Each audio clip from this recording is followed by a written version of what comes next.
नमस्कार and I welcome you all to World Affairs. मैं हूं प्रशांत दबन. So now it is official. Air India sold for rupees 18,000 crore rupees. मगर आपके मन में कई सवाल होंगे कि एयर इंडिया के कर्जे का क्या हुआ. 60,000 करोड़ से भी ऊपर का जो कर्जा था वो कैसे यहाँ पर डील किया जाएगा.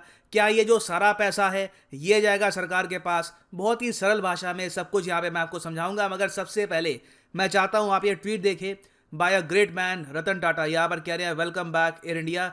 टाटा ग्रुप के लिए ये एक बहुत ही इमोशनल डे होगा. मैं समझ सकता हूँ 1932 में टाटा एयरलाइंस के नाम से ये पूरी कंपनी स्टार्ट हुई. बाद में सरकार ने इसको फोर्सफुली टेक ओवर कर लिया. ये बन गई एयर इंडिया. अब कई सालों के इंतज़ार के बाद फाइनली एयर इंडिया वापस पहुंचा है टाटा ग्रुप के पास. So it is a very emotional moment for this group. मगर अब साथ में पॉलिटिक्स भी चलती रहती है. मैं ये देख के काफ़ी हंस रहा था.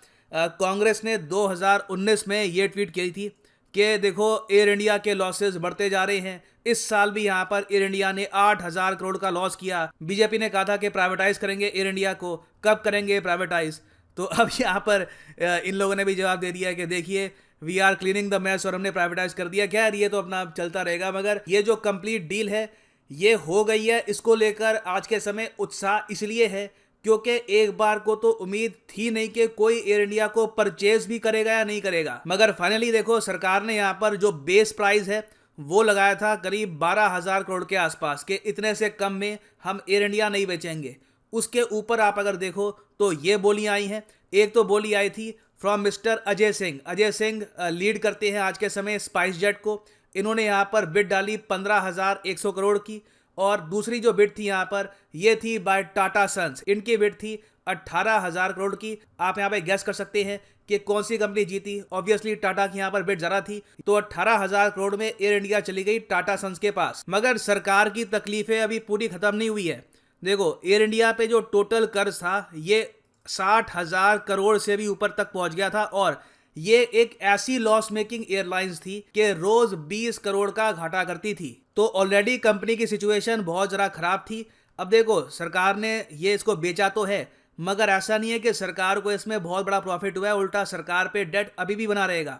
जो टोटल 18,000 करोड़ है ना इसमें से सरकार के पास जाएंगे सिर्फ 2,700 करोड़ रुपीस. बाकी का जो अमाउंट है ये जाएगा डेट सर्विसिंग में. उधार यहाँ पर चुकाया जाएगा सरकार और टाटा सन्स द्वारा. यहाँ पे आप कहोगे सरकार अभी भी यहाँ पर इन्वॉल्व क्यों होगी. सरकार ने तो 100% बेच दी ना. नहीं, यहाँ पे आपको जानना होगा हुआ क्या है. 100% जो स्टेक है ये बेचा गया है एयर इंडिया का. 50% स्टेक है ये यहाँ पर बेचा गया है ground handling company air India SATS का. ये बहुत छोटी कंपनी है वैसे. और ये क्या है एयर इंडिया एक्सप्रेस और एयर इंडिया में क्या फर्क होता है. देखो एयर इंडिया एक्सप्रेस एक लो कॉस्ट कैरियर है और इसको बनाया गया था लोगों को अफोर्डेबल फ्लाइंग एक्सपीरियंस प्रोवाइड कराने के लिए. एयर इंडिया के हेडक्वार्टर्स आपको मिलेंगे न्यू दिल्ली में. एयर इंडिया एक्सप्रेस के हेडक्वार्टर्स आपको मिलेंगे कोची केरला में. और साइज में भी आप अगर देखो तो एयर इंडिया एक्सप्रेस काफी छोटी है कंपेयर टू एयर इंडिया. तो टोटल जो तीनों कंपनीज का यहाँ पर डेट था ये था 61,000 करोड़ के आसपास. अब इसमें क्या होगा कि टाटा ने यहाँ पर ये कहा है कि देखो 18,000 करोड़ का जो ये अमाउंट है ना जो हम यहाँ पे आपको देंगे उसमें से जो 15,000 करोड़ है ये तो जाएगा इस कर्ज को चुकाने में.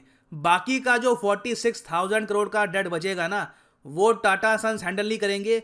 इसकी जिम्मेदारी भी गई है सरकार के पास. मगर ये वाला जो डेट है 46,000 करोड़ का ये गवर्नमेंट आराम आराम से पे कर सकती है. इमीडिएटली पे करने की जरूरत नहीं है.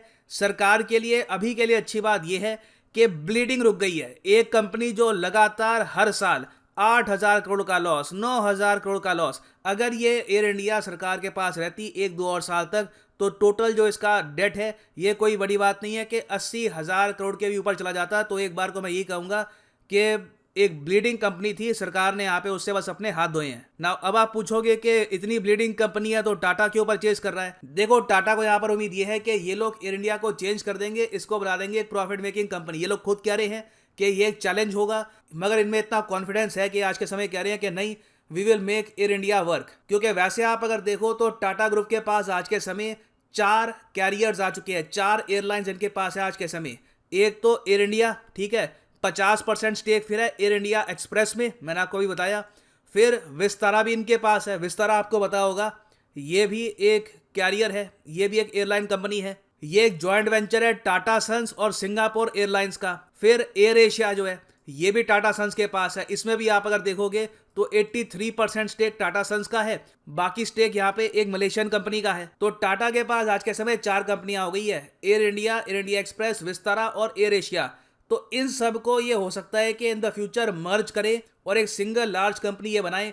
ऑब्वियसली टिकट्स के प्राइस ये थोड़े से बढ़ाएंगे, काफ़ी ग्राउंड लेवल पर चेंजेस करेंगे और इनको उम्मीद है कि अपनी मैनेजमेंट से इस पूरी कंपनी को ये प्रॉफिटेबल बना पाएंगे ना। अब आपका यहाँ पे एक सवाल आएगा कि जो यहाँ पर एयर इंडिया में पहले लोग काम कर रहे थे उनका क्या होगा, उनकी क्या नौकरी जाएगी? तो इसका आंसर है नहीं।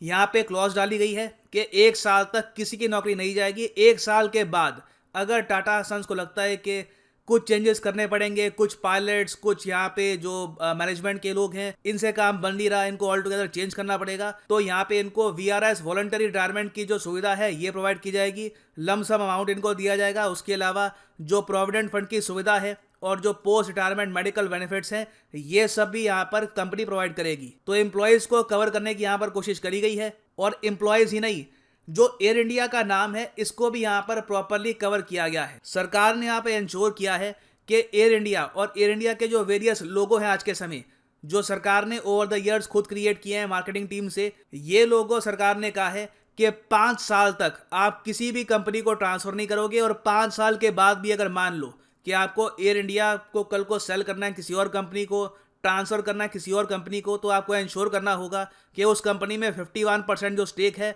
वो इंडियन का होना चाहिए। बेसिकली सरकार ये नहीं चाहती कल को कि कोई चाइनीज़ कंपनी आकर एयर इंडिया परचेज कर ले और फिर हमको दिखे कि एयर इंडिया अब चाइनीज़ कोई कंपनी ओन करती है, तो वो खराब दिखेगा। एयर इंडिया एक बहुत ही बड़ा ब्रांड है, तो ऑब्वियसली वी विल वांट कि ये ब्रांड हमेशा भारत के पास ही रहे। तो फ्यूचर में देखिए मोस्ट प्रॉब्ली यही होगा कि जो 4 एयरलाइन इनके पास आ चुकी है इसको या तो मर्ज करेंगे या फिर धीरे धीरे इसका मर्जर स्टार्ट होगा। और अब चैलेंज टाटा सन्स के सामने यही है, टाटा ग्रुप के सामने यही है कि कैसे ये एयर इंडिया को वापस एक प्रॉफिट मेकिंग कंपनी में कन्वर्ट करते हैं। That will be very interesting to see. और फाइनली यहाँ पर मैं ये भी ऐड कर दूं कि अनअकैडमी के यूपीएससी कॉम्बो पैकेजेस अवेलेबल है। सीधा जाओ कमेंट सेक्शन में, यहाँ पे आपको मिलेगी पिन कमेंट में, ये लिंक आपको मिल जाएगा, यहाँ पे आप कर सकते हैं क्लिक और यहाँ पे आप परचेज कर पाएंगे ये यूनिक कॉम्बो पैकेज, जिसके अंदर आप यूपीएससी प्रीलिम्स, मेंस, ऑप्शनल तीनों की ही तैयारी कर पाएंगे। आप वैसे देखो तो ये सारे कोर्सेज unacademy.com पे जाकर या फिर अनअकैडमी की ऐप पे आप अलग अलग परचेज करोगे कार्ट में डाल के, तो आराम से आपको यहाँ पर पे करने होंगे 15,000 रुपीज़ एक्स्ट्रा। तो यहाँ पे आपकी सेविंग्स होती है। उसके अलावा एडिशनल डिस्काउंट आपको मिलेगा अगर आप यूज़ करते हैं यहाँ पे promo code PD10, the prices will just fall even more. तो आपके पास अगर टाइम है, आप 1-2 साल तक आराम से प्रॉपरली अटेंड करना चाहते हैं यूपीएससी एग्जाम को, तो आप परचेज कर सकते हैं ये course, but don't pay the price, use the code PD10 and save the money. So इसी नोट के साथ ये है यहाँ पर वीडियो का। Thank you for listening and as always God bless you.